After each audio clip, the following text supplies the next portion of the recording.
하고 있는 세계복음서를 읽으면서 각각 약간씩 다르게 표현한 문제들을 제가 이제 강조를 했습니다.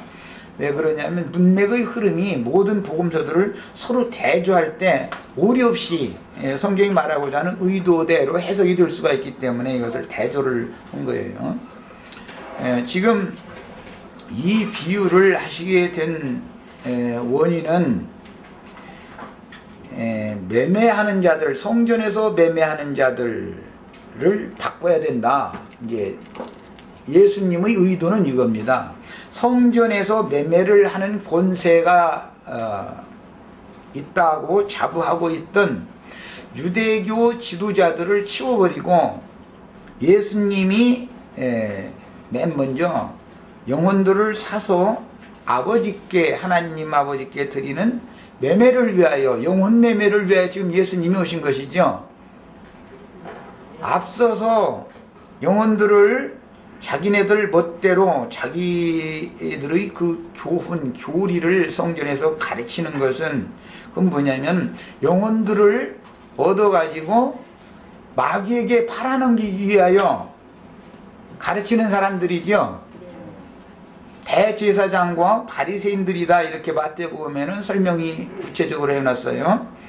그 사람들이 가르치는 권세가 있는 사람들이었단 말이야. 대제사장들한테 바리새인들은 소위 말하는 안수, 위임을 받아가지고 가르치는 은사를 행했었어요. 평상시에는.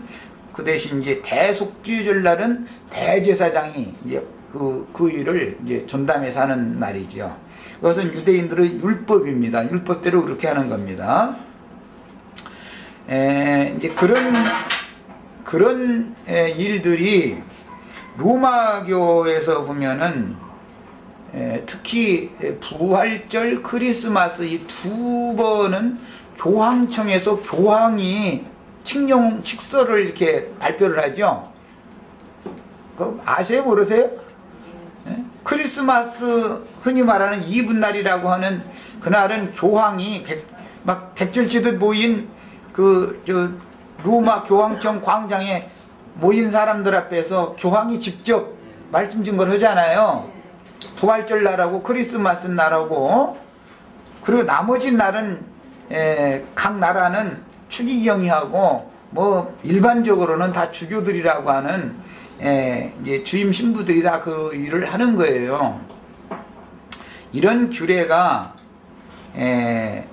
이제 개신교에도 그 어떤 약간씩은 이제 바꿔졌지만 개신교에도 그런 걸 그대로 받아들여서 크리스마스 때 그들이 말하는 이제 예수님 생일날은 생일잔치를 이제 각 예배당마다 이렇게 하지만 특히 부활절 이런 때는 보면 연합으로 이렇게 하죠. 보면 많은 사람들 모아놓고 연합으로 합니다.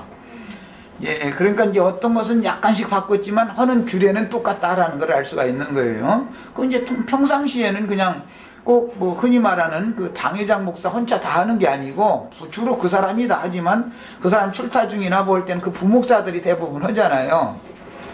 이제 이런 것들이 다 이렇게를 하든 저렇게를 하든 다 유대 종교에서 이렇게 흘러내려오는 거다라는 것을 우선 이제 마음에 잘 담아두셔야 되겠어요. 그게 이제 그들의 종교 생활의 그 관습입니다. 이제 모세의 율법 계도에 따른 형식적으로 하는 종교 제의를 행하는 방법이죠.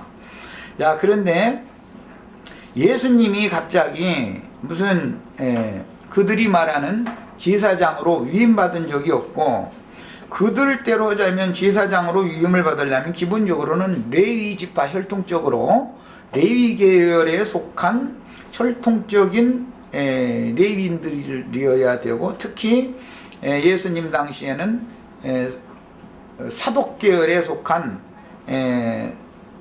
사람들이 제사장으로서 이제 그 대제사장들에게 위임을 받아가지고 이제 시무를 했던 겁니다. 그랬는데 예수님은 유대 지파니까 혈통적으로도 율법 제도에 따른 제사장으로서 위임, 즉 안수를 받을 자격이 없죠. 유대인들이 관념대로 하자면은 지파가 다르니까, 레위 지파가 아니니까 예수님은 안수를 받을 자격이 없잖아요. 유다 지파 사람이잖아요, 예수님은. 자, 먼저 이걸 생각하셔야 되고, 그 다음에 예수님은 이제 제사장이 되려면 공부를 10년을 하는 겁니다. 의무적으로. 레위인이 계수가 되려면 난지 석 달 지나면 계수를 일단 하는 거예요. 그렇지만 20세 때 같으면 안수를 받는 거예요. 의무적이에요. 이것은 20세 때 같으면 안수를 받고 나서 랍비 학교에 가야 된단 말이에요. 의무적이에요. 이것은. 그 다음에 25세 같으면 이제는 성막에 들어가서 수종 실습을 하는 거예요. 말하자면. 하고 30세 같으면 이제 그가 제사장 노릇을 독단적으로 할 수가 있게 되는 거예요. 그 이제 유대인의 율법입니다. 그런데 예수님은 이런 과정을 거치지 않았단 말이에요. 랍비 학교라는 걸 가지 않았어요. 또 세례 요한도 사독 계열, 즉 그때 당시 대제사장의 직계손 계열에 속한 사람이었지만 성전에서 랍비 학교를 이수한 적이 없고 그냥 자라가지고는 광야에 가서 그냥 사역을 해버렸단 말이에요. 그래서 예수님이 의도적으로 무슨 권세로 이 백성들을 가르치느냐라고, 가르치는 것은 매매하는 거예요. 실제적으로는 영혼을 매매하는 거예요. 그게.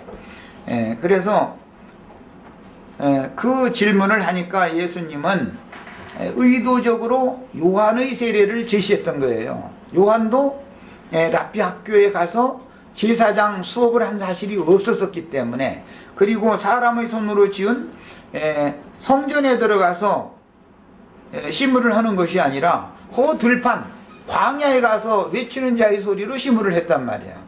그러니까, 그런데 백성들은 요한을 선지자로 여겼고 유대교 랍비들, 저명한 그 랍비들이 있었지만 그들을 선지자로 인정을 해주지 않고 있었다 이거예요. 그러니까 자신들은 율법 제도에 따라서 가르치는 권세가 있었지만 백성들한테는 인정을 받지 못하고 율법으로만 인정을 받는 거예요. 율법 제도에 의해서만. 그러나 이제 예수님이나 침례자 요한은 율법 제도에 의해서는 인정을 받지 못하는 거예요. 그들의 관념으로 말하는 율법을 말하는 거예요.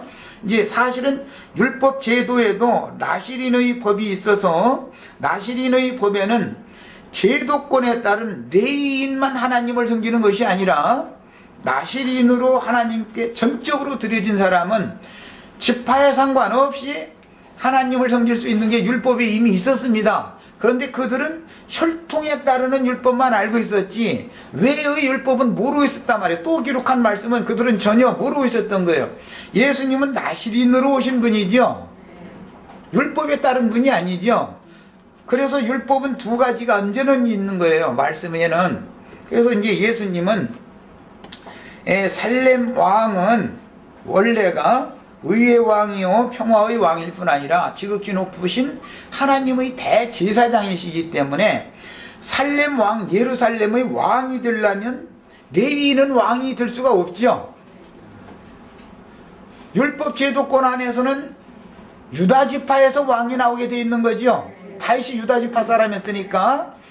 그래서 멜기세덱의 반차에 따르는 대제사장 직분, 왕 같은 대제사장 직분을 행하려면 율법 제도에 따르는 아론의 반차가 끝나야